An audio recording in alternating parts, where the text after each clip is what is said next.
ধারাপাতের আজকের নিবেদন হলো পশ্চিমবঙ্গ সরকার দ্বাদশের একটি কবিতা রূপনারায়ণের কূলে।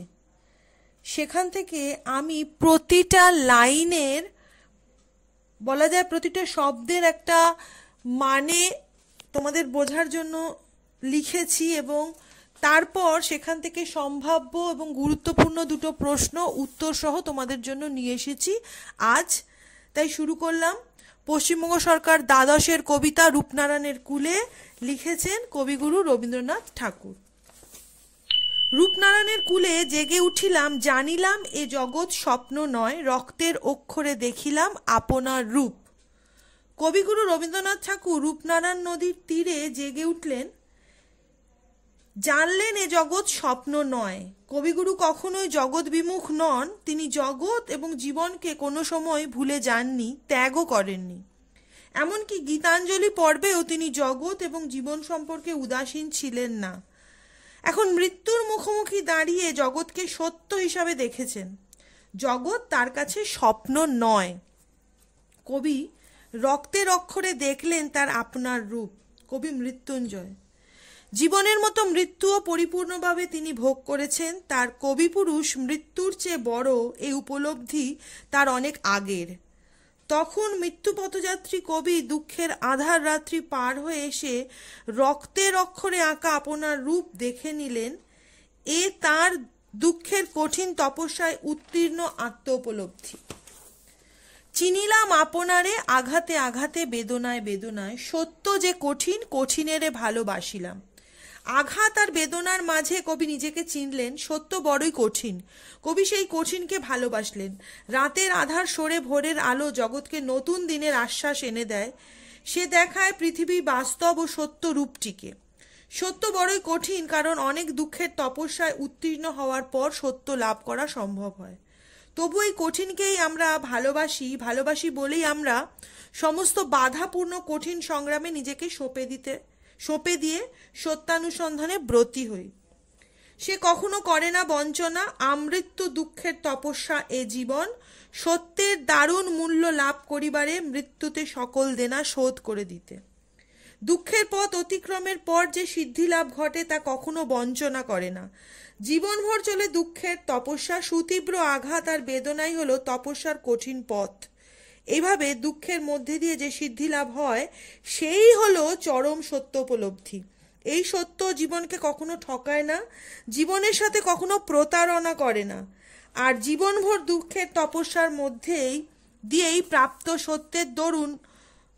সত্যের দারুণ মূল্য দিয়ে জীবনের সকল দেনা শোধ করে কবি মৃত্যুর হাতে নিজেকে সম্পূর্ণ সমর্পণ করতে প্রয়াসী।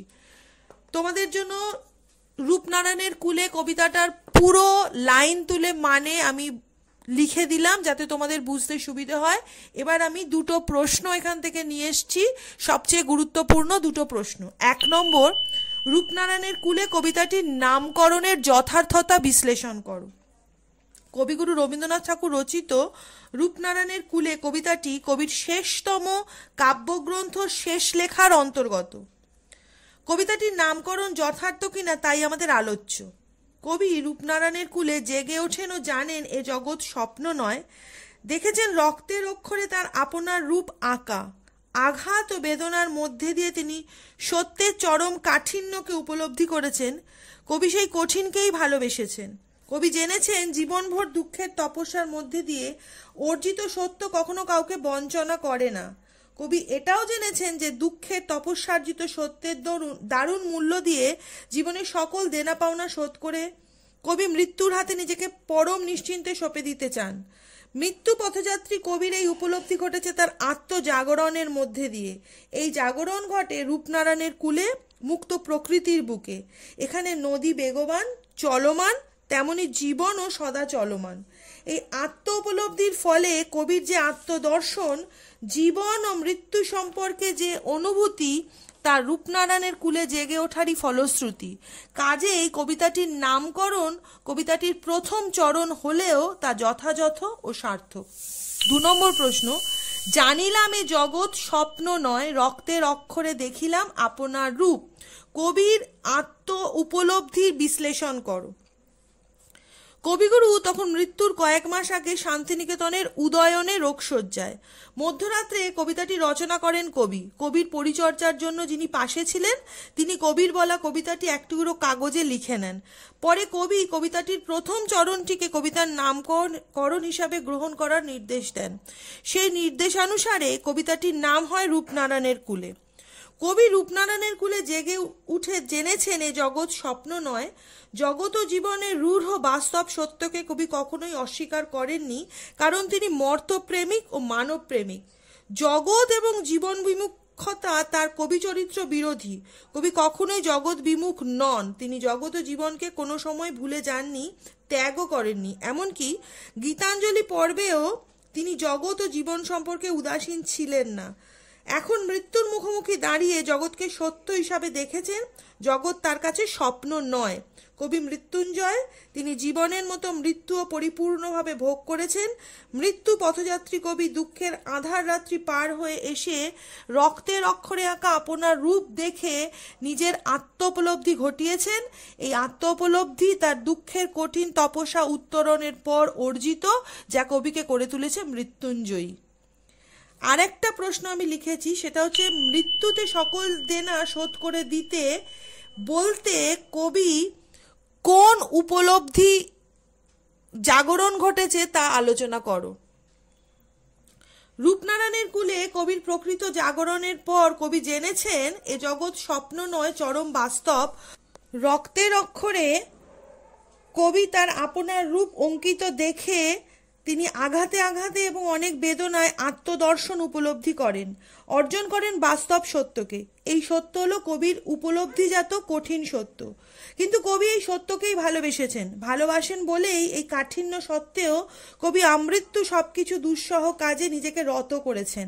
জীবনভর চলে দুঃখের তপস্যা। সুতীব্র আঘাত ও বেদনাই হলো কবির জীবনের সত্য উপলব্ধির তপস্যা। এইভাবেই দুঃখের মধ্যে দিয়ে যে সিদ্ধি লাভ ঘটে, সেই চরম সত্য উপলব্ধি জীবনকে কখনো প্রতারণা করে না। তাই কবিগুরু দুঃখের তপস্যায় সত্যের দারুণ মূল্য দিয়ে জীবনের সকল দেনা পাওনা চুকিয়ে মৃত্যুর হাতে নিজেকে পরম নিশ্চিন্তে সমর্পণ করে দিতে চান। তোমাদের জন্য রূপনারায়ণের কুলে কবিতাটার সমস্ত যাবতীয় তথ্য এবং সেই সঙ্গে গুরুত্বপূর্ণ প্রশ্নগুলো সাজিয়ে দিলাম। আশা করি তোমাদের কাজে আসবে। তোমরা অবশ্যই পড়ো। রূপনারায়ণের কুলে কবিতাটা খুব সুন্দর, কবিগুরুর শেষ লেখা কাব্যগ্রন্থের অন্তর্গত।